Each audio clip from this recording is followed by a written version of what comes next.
ভাইরা আমার, রমজানের রোজা কিন্তু আমাদের সাথে কথা বলে, আমরা বুঝি না কি কথা বলে বলবো। ভাইরা আমার, রমজানের রোজা আমাদেরকে বার্তা দেয়, মেসেজ দেয়। কি মেসেজ দেয়, কি বার্তা দেয়?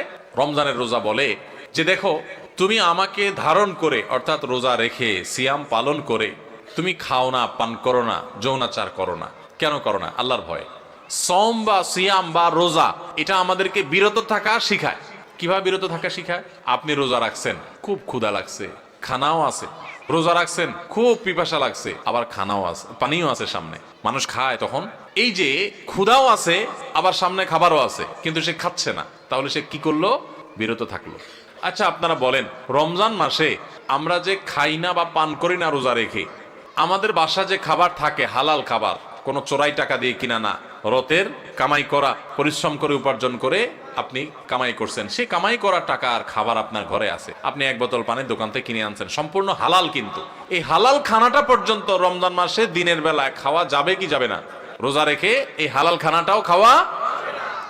যেই রমজান মাসে আল্লাহ তাআলা দিনের বেলায় হালাল খানাটা পর্যন্ত খাওয়া নিষেধ করে দিয়েছেন, তাহলে সেই রমজান মাসে রোজা রেখে আপনি যদি মিথ্যা কথা বলেন, হারাম কথা বলেন, গালিগালাজ করেন, মন্দ কথা বলেন, মিথ্যা কথা বলেন, তাহলে সেটা কত বড় জঘন্য অপরাধ হতে পারে আপনি চিন্তা করেন। যে রমজান মাসে দিনের বেলায় হালাল খানা পর্যন্ত আল্লাহ তাআলা সেখান থেকে বিরত থাকতে বলছেন, তাহলে হারামগুলো থেকে বিরত থাকার গুরুত্ব কত বেশি। রমজানের রোজা আমাদেরকে বলে, দেখো তুমি যখন ক্ষুধার্ত থাকো রোজা রেখে, তোমার সামনে খাবার থাকে তবুও তুমি খাও না, তোমার যখন পিপাসা লাগে তোমার সামনে পানি আছে তারপরও তুমি খাও না। এমনকি মানুষের সামনেও মানুষ রোজা রেখে খায় না, আবার মানুষের চোখের আড়াল হলেও রোজা রেখে কেউ চুরি করে খায়।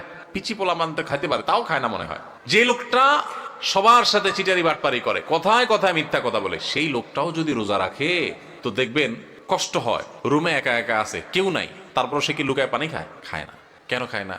কারণ যেই আল্লাহর জন্য রোজা রাখছে, এই রুমে কেউ না দেখলে কি হবে? সে আল্লাহ দেখেন, তার ভয়ে সে কিন্তু কিছু খায়।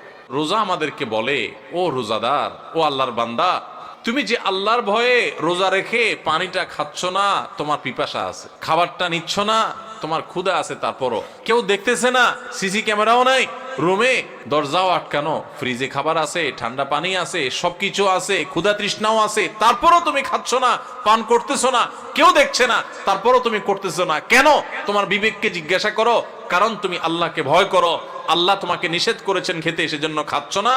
তো তুমি যখন মোবাইলে হারাম জিনিস দেখো, তুমি যখন কারোর হক নষ্ট করো, তুমি যখন কারোর ক্ষতি করো, তুমি যখন একটা গালিগালাজ করো, তুমি যখন কারোর পিছনে সমালোচনা করো, তুমি যখন নামাজ পড়ো না, তুমি যখন গুনাহের কাজ করো, তুমি যখন খারাপ কাজ করো, তখন তোমার বিবেক কেন জাগে না? তোমার আল্লাহ তো সেটাও দেখতেছেন, আল্লাহ তো সেগুলোও নিষেধ করেছেন। যেই আল্লাহর নির্দেশ মানার কারণে তুমি রমজান মাসে রোজা রেখে ক্ষুধার্ত পিপাসার্ত থাকার পরেও মানুষ না দেখলেও পানাহার করো না, তাহলে সেখানে মানুষ না দেখলে চুরি করে মোবাইলে হারাম জিনিস দেখা, হারাম কাজ করা, এগুলো তুমি কিভাবে করো? আমাদের রোজা আমাদেরকে এই কথাটা সারাদিন বলতে থাকে। কথা কি বুঝাইতে পারছি ভাইরা আমার?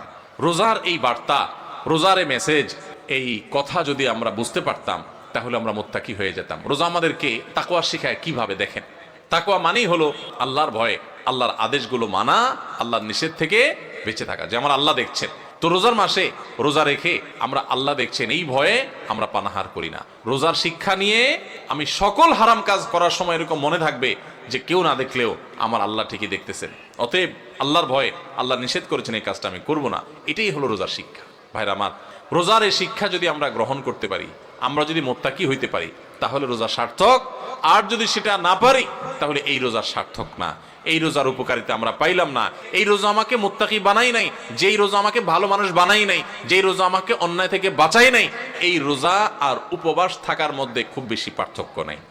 আমার কথা না, আমাদের প্রিয় নবী সাল্লাল্লাহু আলাইহি সাল্লামের কথা। তিনি বলেছেন, মাল্লাম ইয়াদা কাওলাজ যুরি ওয়াল আমালি বিহি ফালাইসা লিল্লাহি হাজা আন ইয়াদা তাআমাহু ওয়া শারাবাহু। যে ব্যক্তি রোজা রেখে মিথ্যা কথা ছাড়লো না, মিথ্যা কাজ ছাড়লো না, দুই নম্বরই ছাড়লো না, চিটারি বাটপারি ছাড়লো না, এই ব্যক্তি উপবাস থাকায় আল্লাহর কোনো ঠেকা পড়ে নাই। তার মানে তার রোজা থাকা উপবাস থাকার মতো। এই জন্য ভাইরা, রোজা রেখে সমস্ত অন্যায় কাজ ছাড়বো তো ইনশাআল্লাহ। আল্লাহ আমাদের সবাইকে তৌফিক দান করুন। রোজা থেকে আমরা শিক্ষা গ্রহণ করব, রোজা থেকে আমরা মেসেজ গ্রহণ করব, বার্তা গ্রহণ করব।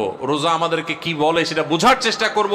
রোজা আমাদেরকে বলে, বান্দা তুমি এই যে আল্লাহর ভয়ে পানাহার থেকে বিরত থাকতেছো রোজা রেখে, এখান থেকে তোমার তাকওয়ার ট্রেনিং হচ্ছে, তাকওয়ার প্রশিক্ষণ হচ্ছে, যে তোমার চাহিদা আছে, খাবারও সামনে আছে, খাচ্ছ না। দেখেন মাগরিবের আজান হবে, সূর্য ডুববে, সূর্য ডুবার পর মুয়াজ্জিন সাহেব আজান দিবেন, আমরা সামনে খাবার নিয়ে ইফতারি নিয়ে অপেক্ষা করি, সবার ক্ষুধা থাকে, তাই না? এই যে ক্ষুধার্ত অবস্থায় সবার সামনে খাবার আছে, সবগুলো মানুষ যদি রোজাদার থাকেন, কেউ কিন্তু খাবার খায় না, খায়? সবাই বসে আছে কিসের জন্য? কিসের অপেক্ষা বসে আছে? আল্লাহর নির্দেশ হবে, সূর্য ডুবলে তখন খাওয়া যাবে, আল্লাহর পারমিশন হবে, এটার জন্য কি করতেছে? সে বসে আছে। আল্লাহু আকবার। এখান থেকে শিক্ষা নেই আমরা। আমার সামনে যখন কোনো টাকা পয়সা কামাই করার সুযোগ আসবে, আপনি একজন দোকানদার মানুষ, দোকানদারি করেন, আপনি দোকানদারি করার সময় আপনি চিন্তা করবেন, আমি আমার কাস্টমার থেকে যে 10টা টাকা নেব, লাভ করব, এখানে আল্লাহর পারমিশন আছে কিনা। আপনি যদি ইন্ডিয়ান মশারির ডালের সাথে দেশি মশারির ডাল মিশায়া বিক্রি করেন এবং সেটাকে দেশি মশারির ডাল বলে বিক্রি করেন, তাহলে এখানে কি আল্লাহর নির্দেশ আছে না নাই? আল্লাহর নির্দেশ আপনার অবৈধ কাজ করার, 2 নম্বরই কাজ করার, প্রতারণা করার, মিথ্যা কথা বলার পক্ষে কি আল্লাহর নির্দেশ আছে? তো আপনার রোজা রেখে এই যে ইফতার করছেন না, কেন করছেন না? খাই ফেলান না, কেন খাচ্ছেন না? কারণ এখনো আল্লাহর হুকুম। তাহলে ওই দোকানদারি করতে গিয়ে আপনি যে 2 নম্বরই করতেছেন, ওইটারও আল্লাহর হুকুম। আপনি এক জায়গায় আল্লাহর হুকুম মানতেছেন, আর জায়গা মানতেছেন না, তাহলে বোঝা গেল আপনি খাঁটি মুসলমান হইতে পারেন নাই। যেই রোজাদার রোজা রাখার পর এই জিনিসটা শিখতে পারছে যে হাইরে, রোজা তো আমাকে বলে যে তুমি আমাকে রাখার পর যেভাবে আল্লাহকে ভয় করতেছো, এখান থেকে ট্রেনিং নিয়ে তুমি সারা বছর সব ক্ষেত্রে আল্লাহকে ভয় করে চলবা। আল্লাহ আমার জন্য হারাম করছেন, আমার কষ্ট হবে, আমার টাকার দরকার, আমার অনেক অভাব আছে, তারপর আমি 2 নম্বর পথে কামাই করব না। আমার অনেক জেদ হয়েছে, আমার অনেক গোস্সা হয়েছে, তারপর মুখ দিয়ে একটা খারাপ কথা বলবো না। আমার গায়ে অনেক জোর আছে, অনেক বাহুতে ক্ষমতা আছে, তারপরে একজনের প্রতি জুলুম করব না। এটাই রোজা আমাদেরকে শিখায়। ভাইরা আমার, সারা দেশে লক্ষ লক্ষ মানুষ আমরা রোজা রাখি, কিন্তু আমাদের জীবনে কোনো পরিবর্তন নাই। আমরা রোজা রাখি, দুর্নীতি করি, রোজা রাখি, ঘুষ খাই, রোজা রেখে আবার আমরা মিথ্যা কথা বলি, রোজা রেখে আমরা আবার চিটারি বাটপারি করি, রোজা রেখে আমরা আবার মানুষের হক নষ্ট করি, রোজা রেখে আমরা অনেকে গালিগালাজ করি, রোজা রেখে আমরা অনেকে মানুষের অধিকার নষ্ট করি। কারণ ওই যে রোজার মর্ম আমরা বুঝতে পারি নাই। ভাইরে, শুধু ইফতার আর সাহরি খাওয়ার নাম রোজা না, এটাতে রোজার স্ট্রাকচার দাঁড়ায়, কিন্তু রোজা ফাইনাল হয়, কমপ্লিট হয়, ফিনিশিং হয়, পূর্ণাঙ্গতা পায় যদি রোজা রেখে আপনি মুত্তাকি হইতে পারেন, যদি রোজা রেখে আপনি হারাম কাজ ছাড়তে পারেন, যদি রোজা রেখে আপনি খারাপ কাজ ছাড়তে পারেন। নবী করিম সাল্লাল্লাহু আলাইহি ওয়াসাল্লাম সেই হাদিসের দিকে তাকান, তিনি কি বলেছেন? মাল্লাম ইয়াদা কাওলাজ জুরি ওয়াল আমাল বি, যে ব্যক্তি মূর্খতা সুলভ কাজ ছাড়লো না, মিথ্যা কথা ছাড়লো না, মিথ্যা কাজ ছাড়লো না, গুনাহ এবং পাপাচার এগুলো ছাড়তে পারলো না, ওই ব্যক্তির রোজা রাখা আর উপোস থাকা সমান। তার উপোস থাকায় আল্লাহর কোনো ঠেকা পড়ে নাই। অতএব এই বছরের রমজানে আল্লাহকে সাক্ষী রেখে আল্লাহর সাথে কথা দেয়, আল্লাহ এত বছর রোজা রাখছি, তোমার রোজার মর্ম বুঝি নাই, এই বছর আমি রোজার মর্মটা একটু বুঝে রোজাটা সঠিকভাবে রাখবো। চেষ্টা করা যাবে না ইনশাআল্লাহ?